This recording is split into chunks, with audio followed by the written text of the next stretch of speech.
The Lord be with you. And also with you. A reading from the Holy Gospel according to Luke. Glory to the Lord. The tax collectors and sinners were all gathering around Jesus to listen to his teaching, at which the Pharisees and the religious scholars murmured, "This person welcomes sinners and eats with them." Then Jesus addressed this parable to them. A man had 2 children. The younger of them said to their father, "Give me the share of the estate that is coming to me." So the father divided up the property between them. Some days later, the younger son gathered up his belongings and went off to a distant land. Here, he squandered all his money on loose living. After everything was spent, a great famine broke over the land, and the son was in great need. So he went to a landowner who sent him to a farm to take care of pigs. He was so hungry that he could have eaten the husks that were fodder for the pigs, but no one made a move to give him anything. Coming to his senses at last, he said, "How many hired hands at my father's house have more than enough to eat, while here I am starving? I will quit and go back home and say, I have sinned against God and against you. I no longer deserve to be called one of your children. Treat me like one of your hired hands." With that, the younger son set off for his home. While still a long way off, the father caught sight of the returning child and was deeply moved. The father ran out to meet him, threw his arms around him, and kissed him. The son said to him, "I have sinned against God and against you. I no longer deserve to be called one of your children." But his father said to one of the workers, "Quick, bring out the finest robe and put it on him. Put a ring on his finger and shoes on his feet. Take the calf we've been fattening and butcher it. Let us eat and celebrate. This son of mine who was dead has come back to life. He was lost, and now he is found." And the celebration began. Meanwhile, the elder son had been out in the field. As he neared the house, he heard the sound of music and dancing. He called one of the workers and asked, "What is happening?" And the worker answered, "Your brother is home. The fatted calf has been killed because your father has him back safe and sound." The son got angry at this and refused to go into the party, but his father came out and pleaded with him. He said in reply, "Look, for years now, I've done every single thing you asked me to do. I've never disobeyed even one of your orders, yet you never gave me so much as a kid goat to celebrate with my friends. But then this son of yours comes home after going through your money with prostitutes, and you kill the fatted calf for him. But my child, you are with me always, and everything I have is yours. But we have to celebrate and rejoice. This brother of yours was dead and has come back to life. He was lost, and now he is found." The good news of salvation.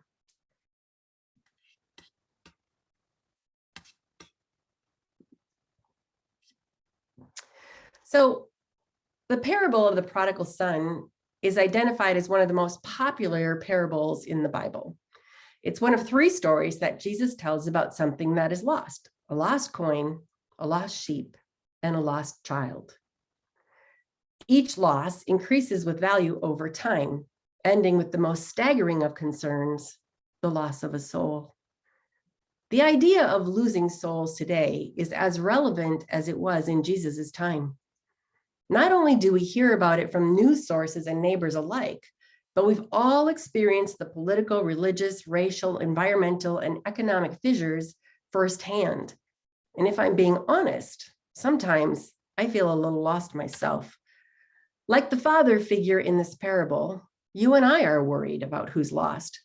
We're worried about our souls, the souls of our loved ones, and today, even the soul of our nation.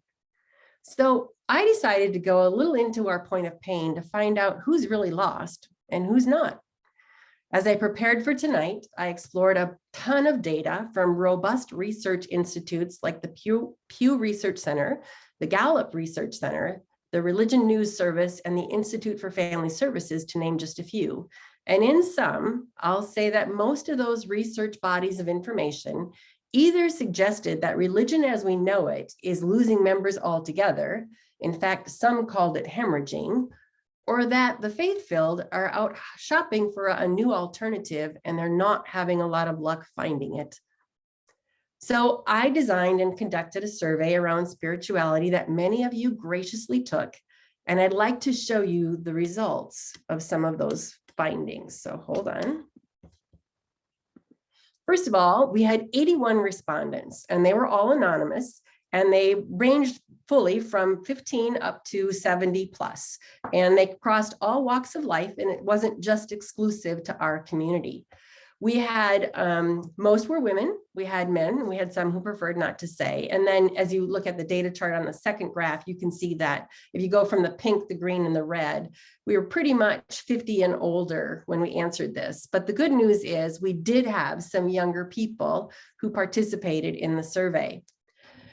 We were mostly white.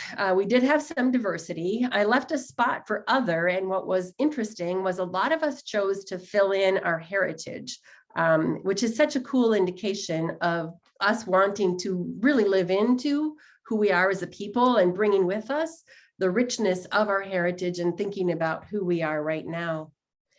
But as I looked at that data, hold on, we skipped a chart. So then we asked, well, okay, so what religion were you raised in and what religion are you now?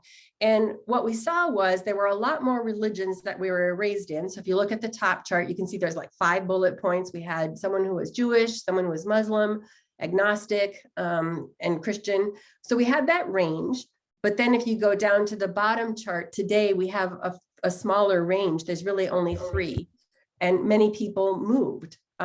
So we have a smaller slice of the Christianity pie than we had earlier. Now, it's not huge, but when you consider that we're only 81 people and you look at the slice, which was 11%, that's pretty staggering, and that aligns with some of those national findings. So when they left, where did they go? So I dug in to say, okay, so the people who chose to make a shift, where were they? 68 respondents stayed same. 4 shifted to a different faith life. So they might have moved from Protestant to Catholic or Catholic to whatever. So we moved around within a structured faith. However, 9 respondents out of 81 shifted completely away from structured religion. So what do we know about the 11 who left? 7 of the 11 were under the age of 50. But not all of them were under the age of 50. So that means even in our older years, people are still looking and making choices. 4 switched from a formal faith to being agnostic. 2 switched from agnostic to being Christian. 1 switched from being Christian to being Buddhist, and 2 people stayed Christian but added Buddhism to their practice. 1 person added, they stayed Christian but added Unitarian Universalism. 1 person switched from Muslim to Christian. And then 1 person switched from Christian to just being spiritual and open-minded. And 1 person switched from Christian to completely unknown. I think I missed one here. So then we wanted to know, okay, do you believe that spirituality is part of your whole being? So out of spiritual, social, emotional, do you believe that spiritual is a part of it? And the slice is pretty big. 96% of the respondents said, yes, spirituality is part of the whole person. And then on the next one, they also said that it's important to develop it. Now, I want you to notice, if I go back, these numbers are exactly the same. However, it is not the same people that said yes to both. So when you look into it, we had some people who flip-flopped. So we had a young man who said he was unsure to both. And then we had a woman and a man who said they were either unsure or it was false that spirituality was part of their being, but they did believe it was responsible. They were responsible for developing their whole self. So I think they just kind of said, yes, without spirituality, we are responsible for developing our own selves, but spirituality is not part of it.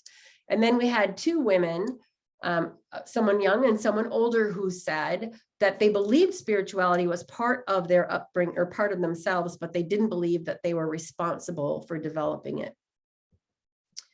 So then we asked, well, to what level do you consider yourself to be religious? And if you look at a couple of those slices together, the green and the gold, and even the red, slightly vary and moderately, predominantly, we consider ourselves to be pretty religious, if you will, especially if you just take the top 2, the 21 plus the 38 people, that's a big chunk out of 81.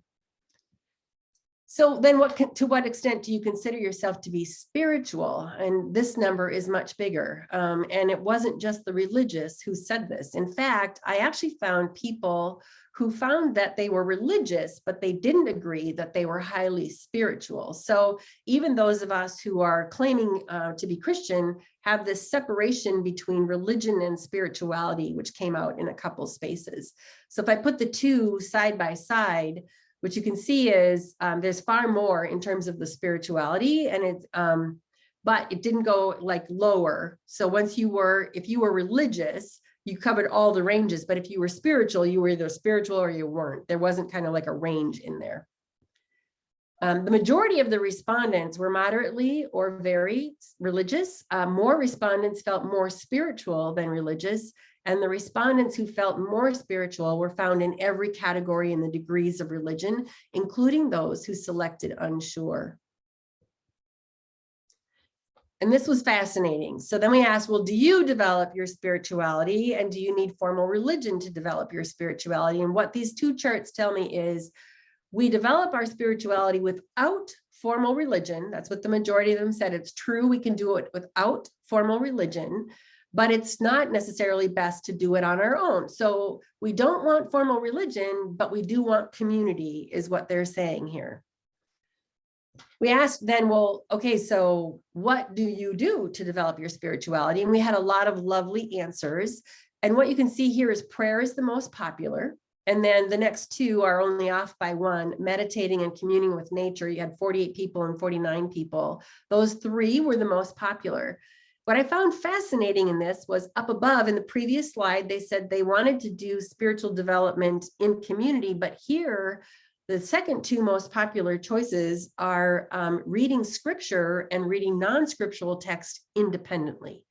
So they want community, and yet this is what they're currently doing. So they're telling me that we love community, but we're not currently necessarily always in community as we do this kind of work. They did add some other things because we gave them the space to say, if not from that list, what else do you do? This was a duh on my part. I forgot to add join worship in a larger community, and somebody wrote that in very wisely. But they added ministering to the sick, focusing on just being present in the moment, being friendly and open-minded, using my actions as random acts of kindness.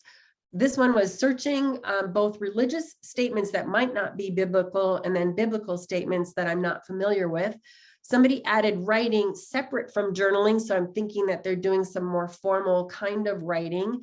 And then somebody said engaging in spirit-based resistance to violence.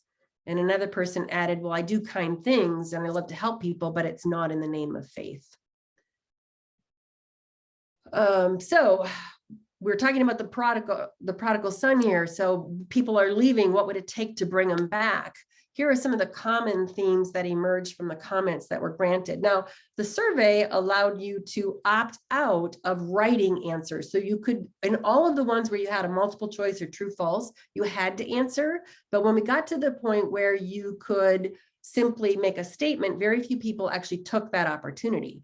But of the statements that were made, a couple people said, we don't need to go an hour. We can have a short homily, cut to the chase, short service. It doesn't need to be an hour. A couple of people said it's way too rule bound. Somebody said less focus on money. A couple of people said that. And I'm thinking those aren't people from Spirit of Hope because we never talk about money. So they might be from a more traditional church where they have the money talk once a year. Current real issues that are connected to the gospel today.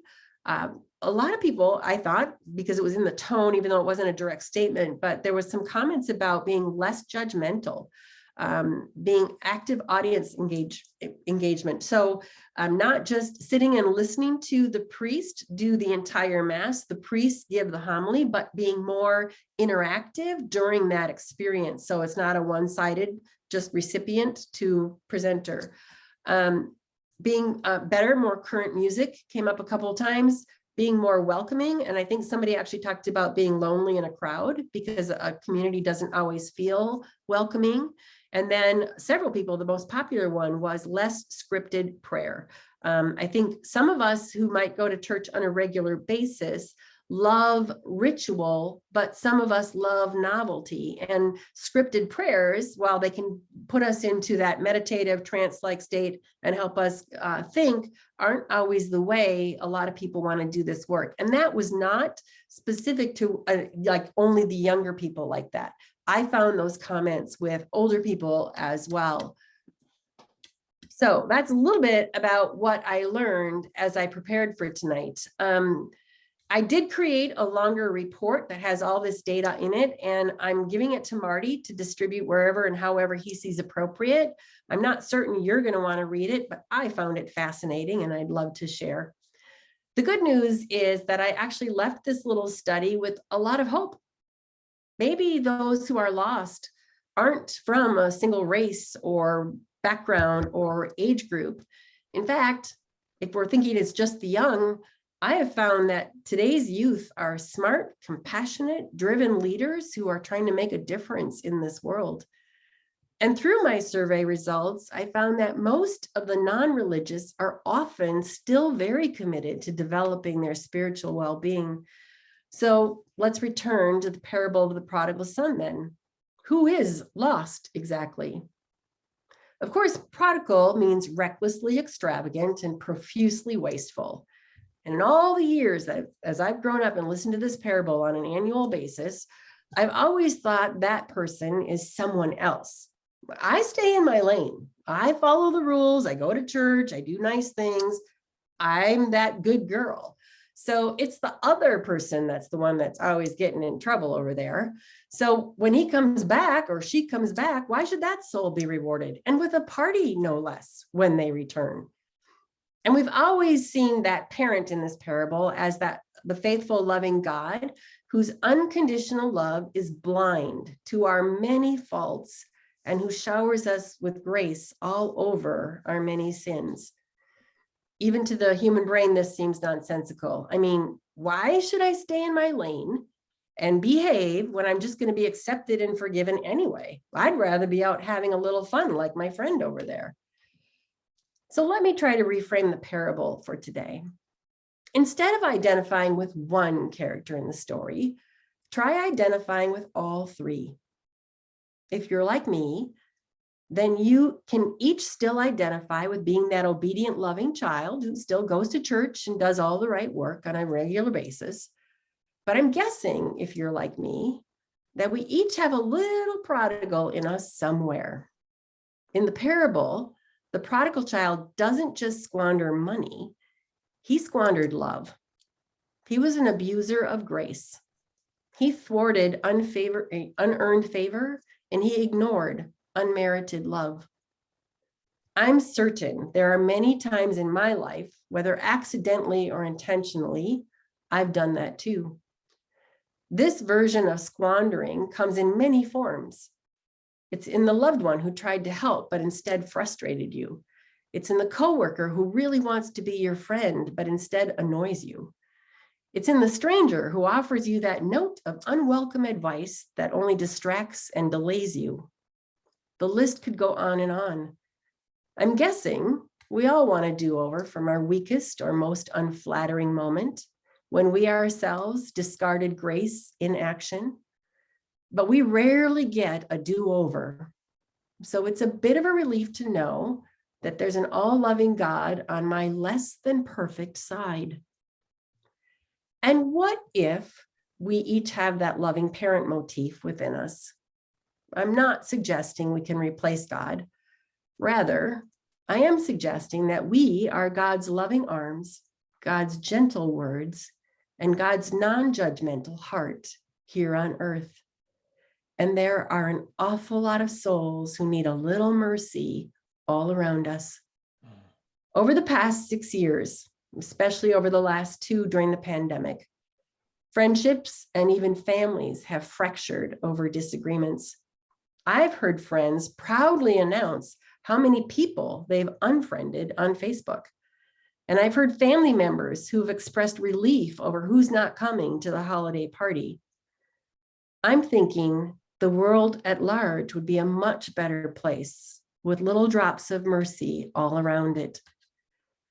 After all the prep work that I did to get ready for this moment, I'm no longer worried about who's lost and who's not.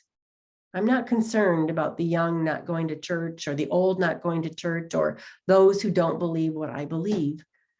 I am concerned, and I probably forever will be, about my ability to notice those moments when I'm icing out someone else's most loving efforts, when I'm seeking opportunities where I could be spreading more mercy. I'm guessing the expression success breeds success applies here too. Mercy breeds mercy, and the world needs a lot of it right now. So I'm hoping that you will join me in this quest.